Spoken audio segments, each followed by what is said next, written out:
Here's my audience.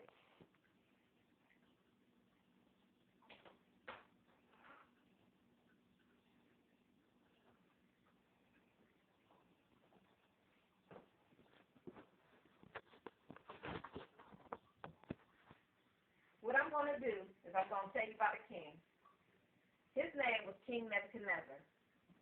Nebuchadnezzar was the king of Babylon from 605 to 562 BC.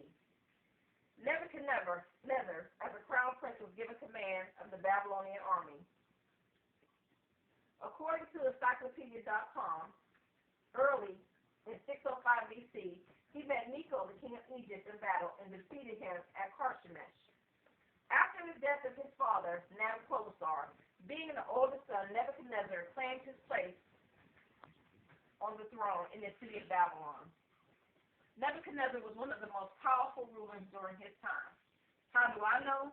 Because I have read about a great many kings in the Bible, and the one that stuck out for me was King Nebuchadnezzar. He was such a powerful king that even his own words are recorded in the Bible. You don't see too many people's words recorded in the Bible, but Nebuchadnezzar's are one of them. Babylon was the largest city in the world at the time Nebuchadnezzar lived. It covered over 2,500 acres, and the river Euphrates ran through it.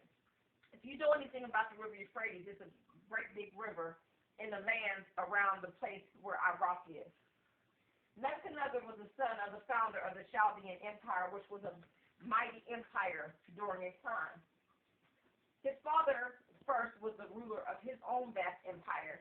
Then Nebuchadnezzar, being the strategic king that he is, married the daughter of Cyaxares and merged their two kingdoms and made it the biggest kingdom in the world. Everything he did was for a greater purpose. Not only was he a great king, but Nebuchadnezzar was a Christian himself, and he believed in God. Although he was very successful, he suffered many losses before he became great. God saw that he was humble and helped him to conquer many dynasties, but in turn, he did a lot of things for God himself. God used Nebuchadnezzar to defeat the people of Judah, who God had warned many, many times that they were getting beside themselves and they weren't being humble and they were very sinful. He used Nebuchadnezzar to conquer them and put them and capture them, and he put some in slavery. He killed most, but some he enslaved. Nebuchadnezzar was known in the Bible as the great dreamer. He had a dream, and out of this dream, he wondered what was going to come of this dream of his that he had.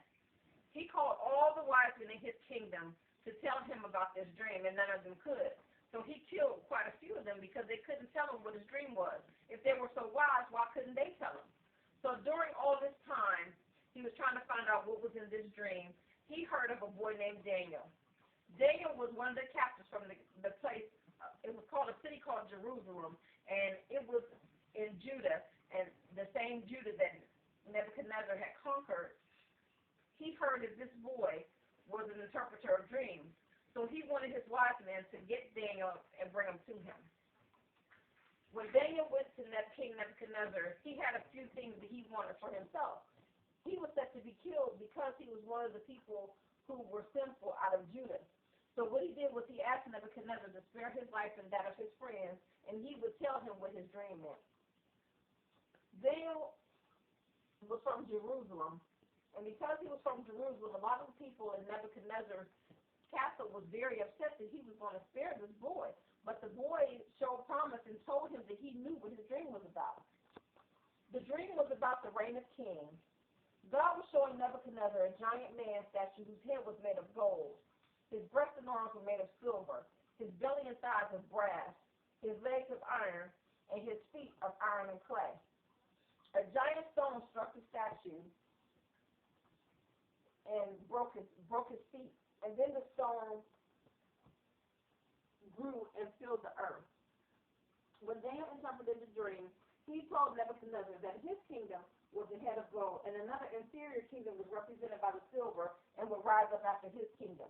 The third kingdom would rule the world, and then the fourth. Then the last and final kingdom would be the kingdom that God was going to build, and it would destroy all the others and reign forever. Towards the end of his life, Nebuchadnezzar Nebuchadnezzar became very prideful and allowed his success to change him. God was not pleased with this and used the king for his example, just as he did when he conquered Judah. Nebuchadnezzar was driven from Babylon and made to dwell with the beasts of the field for 7 years. Can you imagine being a king and having to dwell with beasts after you've been such a great, mighty king? But this is what happens when you are disobedient to God. In the Bible it says in Proverbs 8:13, God was not pleased with this and used the king. For God hates pride, and pride cometh before a fall.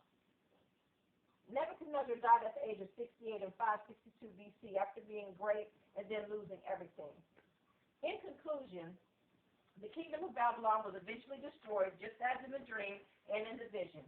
The kingdom was in the area around Iraq.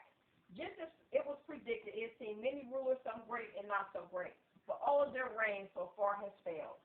Nebuchadnezzar added many great things, artifacts, accomplishments, and other things to the world, but alas, his pride of all these things was eventually his downfall. The end.